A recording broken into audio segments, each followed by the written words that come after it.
Bismillahirrahmanirrahim. Alhamdulillah wa salatu wa salamu ala rasulillahi wa ala alihi wa sahbihi wa man wala. Evo sa ovoga časnog mjesta iz neposredne blizine najljepše građevine na svijetu, časne Kjabe, Mukarrame, u ovom Mubarak mjesecu Ramazanu, nakon podne namaza, činim dovu Allahu Đelešanuhu sa ovoga, ponavljam, časnoga i Mubarak mjesta, da nagradi vrijedne učenike i učenice, našu djecu iz džemata, došle u Gornjem Kamengradu, koji pohađaju vjeronauku i ne žale svoje vrijeme u Mubarak mjesecu Ramazanu i prije i posle njega kod našega i moga vrijednoga kolege Senad Efendije Omića, budućega hadžije, inšala, činim dovu njemu sa ovoga časnoga mjesta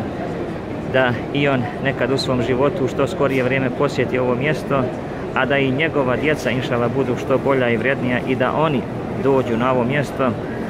Kad kažem djecu, mislim na njegovu djecu sa njegovom suprugom, kao i vrijednu djecu iz njegovoga mekteba, a to su Kenan, Amina, Adla,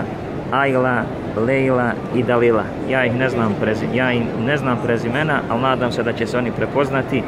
u ovoj našoj dovi i činim vam tople selame sa ovoga Mubarak mjesta. Dovite Allahu Đelešanuhu, jer Allah prima dove, da i vi nekad dođete na ovo mjesto, možda u skorijoj budućnosti ili u daljoj, kad god, ali nemojte gubiti nadu u dovu, kao što to spomine jedan moj imam, kaže, nikad u mom srcu nije izgubljena nada i uvijek ostaje nijet da dođu na ovo časno mjesto, pa makar čovjek možda i nemao financijska sredstva za to. Draga djeco, budite vrijedni, marljivi, nemojte zaboraviti svoje roditelje, svoga imama, svoje prijatelje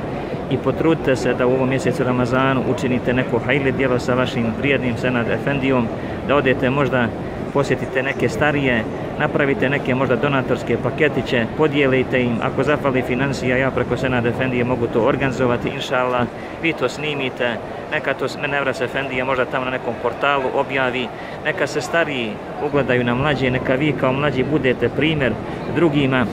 jer vjerujte, draga djeco, mjeseca Ramazana nije ostalo još puno, a muslimani nisu nikad jedinstveniji, složniji, bolji i merhametliji kao što su to u mjesecu Ramazanu. Pa evo vam jedan prijedlog da sa vašim efendijom možda napravite jednu humanitarnu ili humanu akciju, da posjetite najugroženije u vašem džematu i u okolini vaših džemata i odnesete im, dakle, te neke prehrambene paketiće, da i oni možda imaju malo bogatiju trpezu za Ramazanski Bajram, a Senad Efendija to zna još bolje osmisliti nego što sam ja ovo predložio. Maksu selam vama i vašem Efendiji iz Mekke, od Senad Efendija ćemo reći koga. Selam alejkum.